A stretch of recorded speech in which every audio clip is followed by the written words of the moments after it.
Seja bem-vindo a mais uma edição do Câmara Rio Debate. Eu sou Sérgio Costa e hoje vamos falar sobre o futuro da energia limpa. Para falar sobre este assunto, eu recebo 3 convidados no programa de hoje. Eu começo as apresentações com o vereador Vitor Hugo, membro da Comissão de Meio Ambiente da Câmara. Seja bem-vindo. Obrigado. Eu recebo também a Camila Nascimento, coordenadora estadual da Associação Brasileira de Energia Solar Fotovoltaica. Seja bem-vinda. Muito obrigada. E para completar o time de entrevistados, Lucas Costa, diretor de estruturação de projetos da Companhia Carioca de Parcerias e Investimentos. Seja bem-vindo. Obrigado. O alerta é mundial. Aquecimento global, emissão de gases do efeito estufa e extração e produção de combustível fóssil. A geração de energia limpa é uma necessidade urgente. Cientistas no mundo inteiro alertam. Precisamos cuidar melhor do nosso planeta. De acordo com eles, a transição para matrizes energéticas mais limpas e sustentáveis não só é recomendável, como já é uma necessidade e precisa se tornar uma prioridade. Ainda assim, fica a pergunta: depois de séculos seguindo a lógica atual, como isso pode ser feito? No bairro de Benfica, zona norte do Rio, uma iniciativa responde à questão. O CADEG possui o maior projeto fotovoltaico para mercados municipais do mundo. Há 4 anos, a iniciativa foi implantada. Hoje, no telhado, são mais de 5.000 placas, o equivalente a um campo de futebol, produzindo energia sustentável para clientes e para lojistas. A gente descobriu que o CADEG era uma terra maravilhosa para colocar o fotovoltaico, porque o CADEG, naquele momento, ele era preso ao mercado cativo de energia, ou seja, ele comprava energia apenas da concessionária. Então a equação fechava muito bem. Para além dos benefícios práticos, como economia, Marcelo Pena, diretor-presidente do CADEG, afirma que é preciso que haja uma mudança de mentalidade para enxergarmos o verdadeiro motivo para isso. Quando a gente pensa no CADEG, um lugar que é uma mini cidade, com 5.000 trabalhadores que dependem diretamente daqui, e pode-se dizer mais 20.000 que dependem diretamente do CADEG como um lugar de sustentabilidade econômico-social para eles, a gente descobriu que o dever de casa começava por aqui. Inspirar essas ações, elas se faziam necessárias. A cidade do Rio vem se destacando na geração de energia limpa. De acordo com dados da Associação Brasileira de Energia Solar Fotovoltaica, ela é a primeira colocada na região sudeste e a 7ª no Brasil.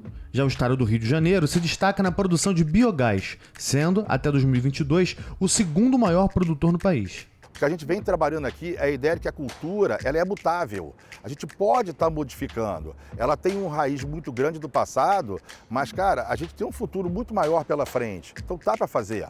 Então, se você muda uma pequena cidade como CADEG, que sirva de exemplo para mudar um município, um estado, quem sabe o Brasil e o mundo. Bom, vereador, a gente está no caminho dessa mudança de mentalidade, ou seja, qual que é o cenário do Rio de Janeiro depois desse exemplo? A tendência é justamente essa, né? A tendência é botar energias mais limpas. A gente também tem a questão da biomassa, que é um ganho muito grande para o meio ambiente e que a gente busca muito isso dentro dos aterros sanitários para tentar transformar aqueles gases dos aterros em energia. Mas a energia solar é muito mais acessível, né? A gente vê o crescimento da energia solar muito grande na cidade e eu acho que esse é realmente o futuro muito próximo para todo o carioca. Camila, o Rio de Janeiro já pensa no futuro, ou seja, nessa sustentabilidade. Como é que você analisa esses números aqui na cidade? Sim, o Rio de Janeiro, como bem disse ali, a cidade do Rio de Janeiro ocupa a 7ª posição no ranking nacional e o estado do Rio de Janeiro hoje ocupa a 9ª posição, com cerca de 736 megawatts instalados. Isso significa mais ou menos uns 3,6% de todo o território nacional.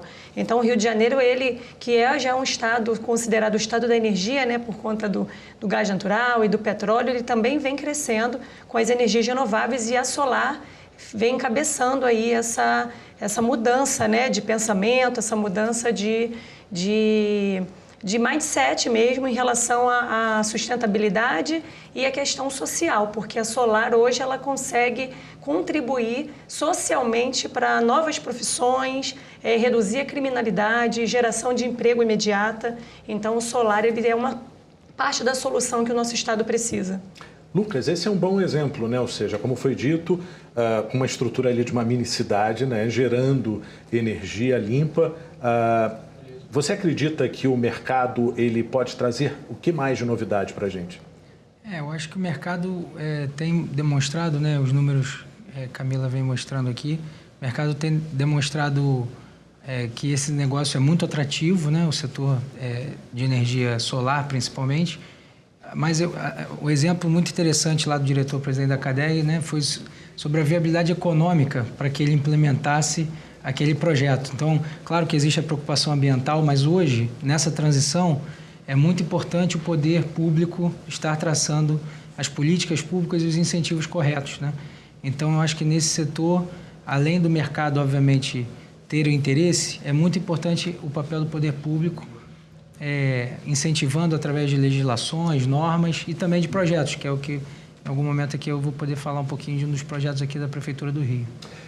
Vereador, o que a gente pode esperar de políticas públicas para esse setor que vem crescendo bastante? Hoje em dia, a placa solar já barateou bastante, né? Então, já virou muito mais acessível em relação, depois da produção da China, eu acho que aumentou muito, ficou muito mais acessível para o povo. Mas tem que ter políticas públicas para a gente poder ter realmente engajamento nessas instalações. Eu acredito muito em dar algum incentivo fiscal, alguma coisa desse tipo, para que a gente consiga avançar ainda mais nisso, que não só seria uma boa economicamente, mas também para o meio ambiente, né? Perfeito. Bom, agora eu convido vocês a analisarem alguns números na nossa tela. Olha, na primeira tela, nós vamos ver os números da matriz elétrica do Brasil. A hídrica é a maior, quase 50%, em segundo a solar, fotovoltaica, eólica, gás natural e biomassa, biogás. Ou seja, por aqui a gente já consegue identificar a nossa vocação, né, Camila? Sim, sim. A matriz energética brasileira, diferente de muitos outros países, como a própria China, que foi comentada aqui, ela já é uma matriz sustentável, né? Apesar da hídrica, o recurso hídrico ele ser, de certa forma, escasso, porque a água potável, a gente precisa dela e a gente não quer que ela fique sendo utilizada para questões de geração de energia, mas essa matriz híbrida que mistura vários tipos, mas a gente já verifica que o Brasil ele já é um dos principais países do mundo, inclusive no mês passado foi anunciado aí entre os top 10 entre a solar e encabeça aí em questão mundial um dos países que mais tem essa matriz diversificada na questão da renovável. E o solar, há uma perspectiva de que até 2050 o solar se torne a primeira opção ali, a primeira do ranking da matriz elétrica brasileira. Em uma fala anterior, você já tinha situado a nossa segunda tela. Vamos acompanhar aqui. Bom, na segunda tela, os estados com maior número de telhados solares em residência. São Paulo lidera, seguido do Rio Grande do Sul, Minas Gerais, Paraná e Rio de Janeiro. Ou seja, o Rio de Janeiro está bem posicionado, mas ainda pode mais, né? Pode sim. Há muitas coisas que a gente pode fazer.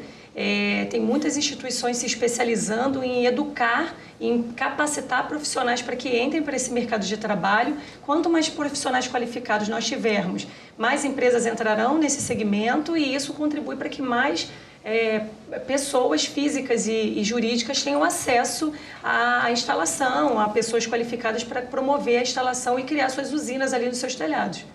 Vereadora, nessa terceira tela, eu peço que o senhor dê uma olhada nos números, porque diz respeito ao município. Então, na terceira tela estão as cidades com maior índice de geração de energia solar fotovoltaica. Rio de Janeiro aparece em 7º lugar, Florianópolis lidera, depois vem Brasília, Campo Grande, Cuiabá, Teresina e Fortaleza. Qual a leitura que o senhor faz desses números? Olha, eu acho que a gente começou um pouco atrasado nisso. Na verdade, a energia solar ela já foi inventada, se não me engano, nos Estados Unidos na década de 50, né? E só em 2000, se não me engano, que na Alemanha começou a ter políticas para isso. Só que a gente começou muito recente, né? As empresas começaram a vir para cá muito recente, num preço muito alto. E agora começou a ficar mais acessível para o povo. E também teve pandemia, teve muitas coisas, mas eu acredito que a gente vai avançar bastante ainda com com essa questão solar. Acho que a gente vai avançar muito. E com essas baterias novas, agora a gente não tem mais o problema de estar à noite e não ter mais o sol, né? Porque também tinha esse problema no passado. A energia solar, as placas só estavam recarregando durante o sol e agora com essa bateria de lítio e tal, elas mantêm muito mais tempo a energia armazenada. Lucas, é muito importante a gente situar a questão do setor de energia, lembrando da relação com a responsabilidade de emissão de gases na atmosfera, né? É quase que um incentivo para que as pessoas consigam ter um pensamento mais de futuro, sustentabilidade, né? Sem dúvida. E essa colocação do Rio de Janeiro em 7º lugar, que pode parecer boa, mas a Prefeitura do Rio hoje tem uma meta de que a cidade fique entre as 3 cidades com maior potencial de geração de energia fotovoltaica. E aí tem uma série de medidas, e uma delas vai em encontro ao que você falou agora, que é a aprovação do ISS neutro. É uma política aqui do município do Rio de Janeiro, o vereador deve ter acompanhado aí a votação na Câmara, estimulando justamente que o mercado de crédito de carbono se instale aqui no Rio de Janeiro, que venham empresas para cá e que as empresas daqui, que já de alguma forma façam medidas para reduzir emissão, que criem os seus créditos e transacionem. E aí, obviamente, outras empresas que ainda não fazem essa redução virão a fazer porque tem esse incentivo. Então, eu acho que, como a gente tinha falado no início, acho que o incentivo do poder público nesse segmento ainda é muito importante e de várias formas, né? Perfeito. Bom, Câmara Rio Debate vai para um breve intervalo, nós voltamos em instantes, não saia daí.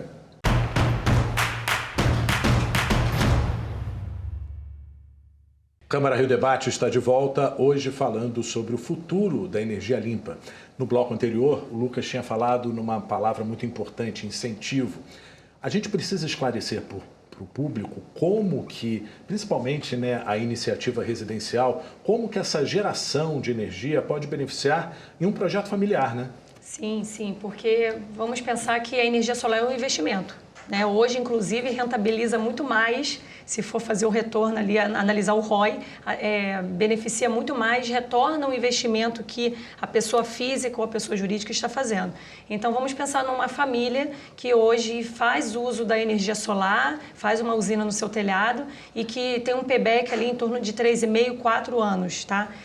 Imagina que esse valor que hoje ele está fazendo uso, pagando energia elétrica. Se ele resolve colocar energia solar, ele pode fazer uso de uma linha de financiamento onde com a própria economia que se tem na conta de energia, que vai deixar de pagar, vai pagar menos, ele vai fazer o pagamento das parcelas do financiamento. E daqui a 3,5 anos, 4 anos, quando esse financiamento finalizar, o que vai ser feito com esse dinheiro? Vai pagar uma faculdade para um filho? Vai fazer um pagamento de um plano de saúde? Então, isso é um contexto muito importante de pensar que a energia solar ela é uma solução ambiental e ela é uma solução para o orçamento familiar. E por que a importância dos órgãos públicos participarem na divulgação das informações, porque o órgão público tem o poder de escalar a informação. Então, uma coisa que quase ninguém da população sabe, uma casa que tem espaço para colocar ali os painéis no seu telhado e tem uma outra casa, por exemplo, da mãe, uma casa aqui do filho, que tem uma casa grande, coloca energia solar e gera excedente, né, daquela energia. Ele pode passar a conta da mãe para a titularidade dele e fazer compartilhar a energia com ela. Isso. E isso faz com que ele aproveite o espaço que ele tem no telhado dele e compartilhe esse benefício de se ter energia solar com outras pessoas da família. É importante dizer que isso só pode acontecer se for a mesma titularidade da conta e também a mesma linha de concessão. Então, tem que ser a mesma concessionária de energia. Vereador, qual tem sido o papel das empresas, do governo em relação a esse tema? Ou seja, onde a gente conseguiu avançar, onde que a gente ainda pode chegar? Eu acho que a Prefeitura já poderia estar dando o exemplo e colocando nos prédios públicos já a energia solar.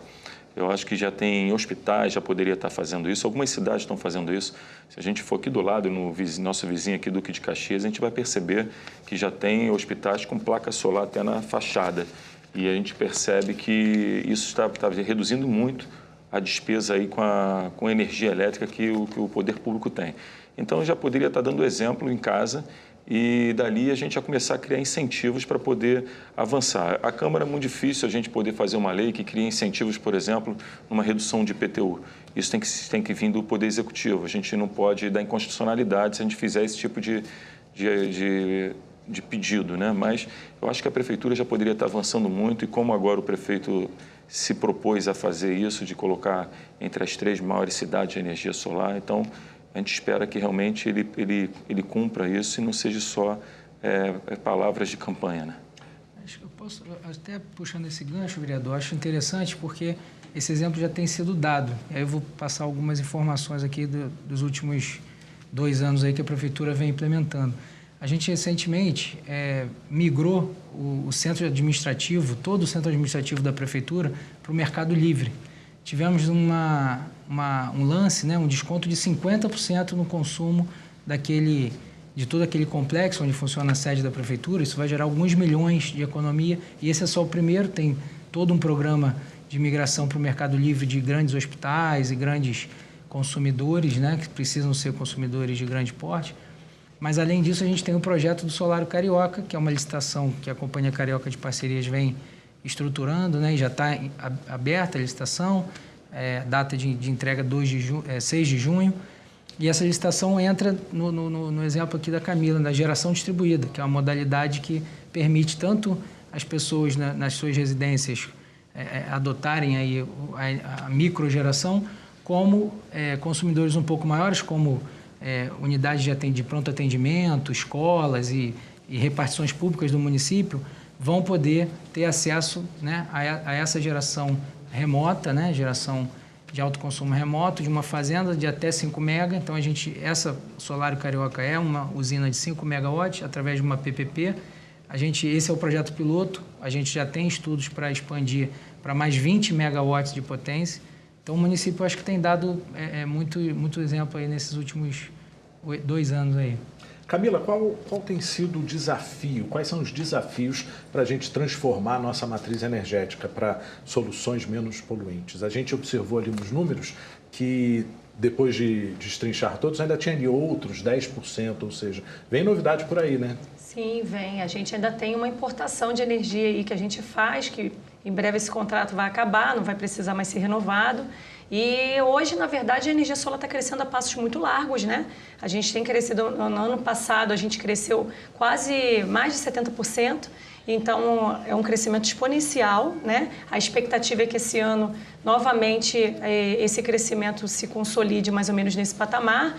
E eu acho que, na verdade, os obstáculos são relacionados à falta de conhecimento da população. Eu acho que mais pessoas precisam saber que é acessível. Muitas pessoas ainda acreditam que a energia solar é algo que é para ricos, e não é. Ela está super acessível, as financeiras estão investindo com funding para liberar financiamentos com boas taxas. Há muitas formas hoje de promover o acesso à energia solar de maneira distribuída, mini e microgeração, e é importante mesmo que a gente fale sobre ela e que as autoridades municipais conheçam os benefícios e contribuam com a escala da informação. Vereador, a gente pode pensar aí na geração de emprego, né? A gente tem uma carência de mão de obra especializada nesse setor, ou seja, movimenta a economia, né? Sim, sim. As empresas, inclusive, que estão produzindo hoje, que estão distribuindo, estão fazendo vários treinamentos para esses profissionais. A gente precisa realmente movimentar essa economia e fazer esse crescimento, né? Que hoje está precisando realmente fazer essa mudança da energia. Lucas, você percebe que o mercado está aberto para novas iniciativas? Ou seja, a gente está falando muito aqui da questão do sol, mas nós temos um país, né, com dimensão continental, com vento, né, com outros recursos. Eu acho que essa mudança ela veio para ficar, né? Eu acho que é uma mudança no mundo e no Brasil não é diferente. As empresas têm apresentado cada vez mais responsabilidade social, ambiental, e eu acho que o mercado, obviamente, com os incentivos corretos e a legislação adequada, eu acho que o mercado tem vindo, como esse crescimento exponencial do setor solar, de alguma forma também é visto no setor eólico, também é visto novas iniciativas de reuso de lixo, geração de energia através de biogás, biomassa, enfim. Então, isso tem crescido muito é de interesse do mercado e, obviamente, o que a gente precisa agora é estruturar projetos interessantes, porque uma parte deles o mercado privado mesmo já se encarrega de fazer, mas uma outra parte, ainda mais no setor de energia que é muito regulado, é necessário que o poder público faça o incentivo e a regulação. Bom, infelizmente chegamos no nosso final do programa, mas a gente ainda precisa de uma mensagem sobre o tema. Começando com o senhor. Eu acho que a gente aqui focou muito na energia solar, mas a gente precisa também avançar muito na parte de biomassa. A gente tem problemas seríssimos de aterros sanitários, sem saber o que fazer com aquele passivo ambiental. E a gente precisa realmente utilizar isso para o nosso benefício e utilizar isso com a energia. Já é bastante usada, mas ainda tem muito para avançar. A energia limpa, da parte de biomassa também tem que avançar bastante.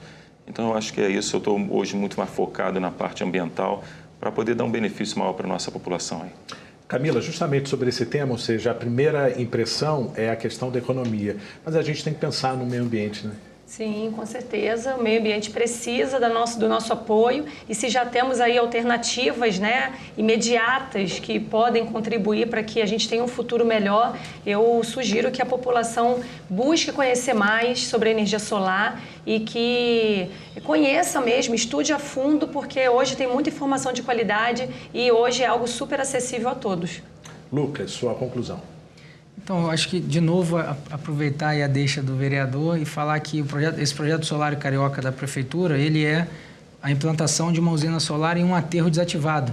Ele ficou cerca de 10 anos ativo e já tem cerca de 20 anos inativo. Projeto que foi estruturado numa parceria com o C40 e o GIZ, que são órgãos multilaterais internacionais que estão também trazendo apoio para esse tipo de iniciativa.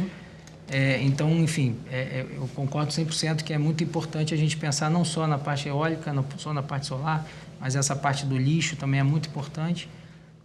E principalmente dizer que o compromisso da Prefeitura segue sendo estimular esse tipo de investimento aqui no Rio de Janeiro.